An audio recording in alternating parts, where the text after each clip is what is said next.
This is Aramia Bakani, and today we're going to talk about code switching. Now, what is code switching is a strategy of using two different languages inside a sentence or in discourse. This is a real phenomenon among multilingual speakers. It is also the process of distinguishing a speech structure from one language to another. This quick language shift depends on context and taste. Code switching is like when you switch between two languages or dialects in a single conversation, sentence, or even a phrase. It's like you're code switching between languages. Right? Now, who uses code switching? Bilingual and monolingual speakers. And if we're talking about bilingual, these are the speakers that use two different languages. They use code switching as a creative option in expressing intelligible ideas in target language speakers and hindrance. Example, kita tayo sa fourth floor of this mall. Maghahanap ako ng tickets. Notice the switching. Notice how the language shift from Filipino to English. But Filipino in first sentence and English in the second sentence.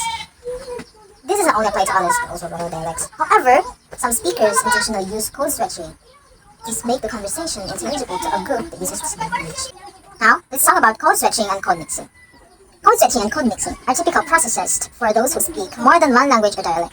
However, code switching are intentional and purposeful, while code mixing often is unintentional or subconscious.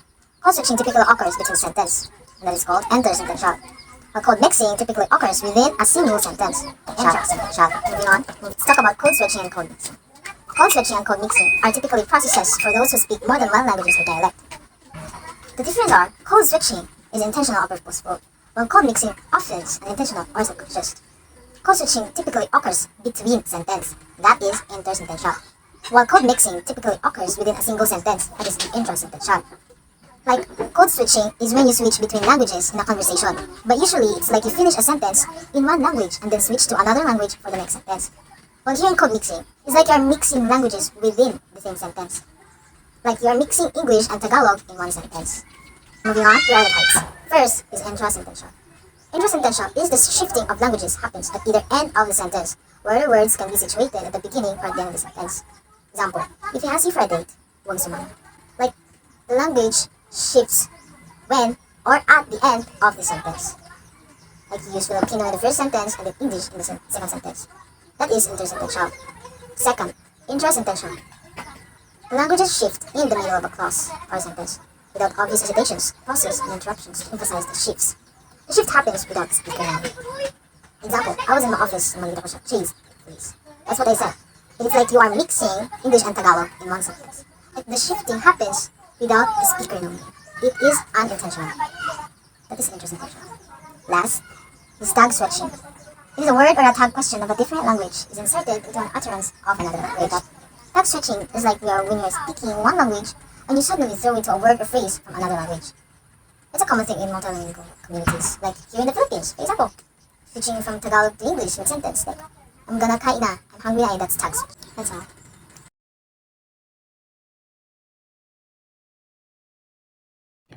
Hi, it's me, Geneva. So I'm going to discuss the lesson 3 of language, culture, and society. So, discourses of language in cultural and social relevance. So, sociocultural method of discourse analysis language discourses are humans' mode of expression. The outputs from the discourse, whether the spoken or written text forms, can become basis in determining the person's social and cultural relevance. There are 5 categories of discourse analysis. First is sociocultural analysis. Second is synthetic analysis. Third is structural analysis. Fourth is cognitive analysis. And lastly, the critical analysis. So, the ultimate goal of the sociocultural method of discourse analysis is to discover the purpose of different social settings. So, the sociocultural method of discourse analysis focuses on understanding why a person speaks or writes in a certain way, and how that language relates to their role or position in a particular social group or cultural situation. So, the focus of sociocultural analysis. As a subject of focus, sociocultural analysis investigates the purpose of utterances, social settings. It does not only analyze expressions through the uttered words and sentence, but also other forms of sociocultural factors linked to discourse. Purpose of expression. This means that the purpose of the speaker is expressing his or her thoughts and feelings, not only to provide information, but also to get involved in social events in various scenarios and groups. So, the insights. With this method, researchers can see the personal features of the respondents, such as social age, ethics, status, classes, and gender. So, what is the main goal? So, the ultimate goal then is to... So, here's the basic steps in discourse analysis. Discourse analysis examines how people socially use language and how that language contributes to the development of culture. First step is formulate research questions. Define clear research questions and select meaningful discourse content for analysis. Second, collect information and theory check. Gather data and identify existing theory relevant to the context. Step 3. Analyze subject and patterns. Scrutinize the discourse content for patterns and themes. Contents areas to analyze include structure, grammar, genre, conversational codes, and nonverbal communication. So the last step is evaluate and conclude. Assess the results derived from the analysis and formulate conclusions based on the findings. So here's the component of culturally and socially relevant discourse.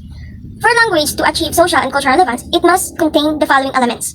First is specific and concrete language. Creates tangible pictures that listeners or readers can easily visualize. Abstract language promotes varied interpretation and does not clearly promote a culture's representation.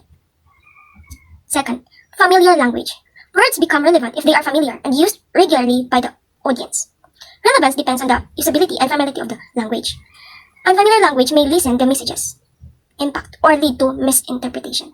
So, the last one is constructive language. Promotes social and cultural relevance by fostering positive interaction and relationships. Failure to use constructive language may lead to audience to assume the speaker intends to express superiority or indifference. Application discourse analysis guidelines. Discourse analysis guidelines. Your rationale should explain why analyzing the specific zona exert is valuable. Focus on its potential to reveal the relationship between the leader's language and the country's socio-cultural context. So, here's the key points to include. The zona is a high-stakes political genre where a leader defines national priorities. Analyzing the vocabulary and grammar will show how the president frames critical issues, like corruption, and address the audience, like citizens or political bodies. It helps reveal the specific, familiar, and constructive or non-constructive qualities of the language used and how these choices seek to persuade or mobilize the Filipino people, reflecting or shaping the current culture. So next is analysis focus, vocabulary and grammar. When the full excerpt is provided, your analysis should address the following for both sections. Focus of discourse analysis. Discourse analysis examines how language, in its social context, is used to communicate meaning and intent. The analysis focuses on the following two primary linguistic areas. First is vocabulary. Words and phrases are analyzed for several features that reveals deeper meaning and ideological stances. Ideological associations is what beliefs or world views a word implies. Formality, the level of register, example, casual versus professional.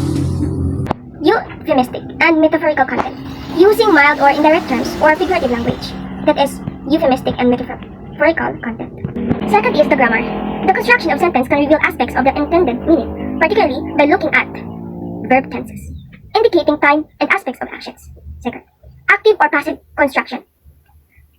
Active or passive construction, highlighting agency or who is performing the action versus focusing on the recipient of the action. And the use of imperatives, commands, and questions.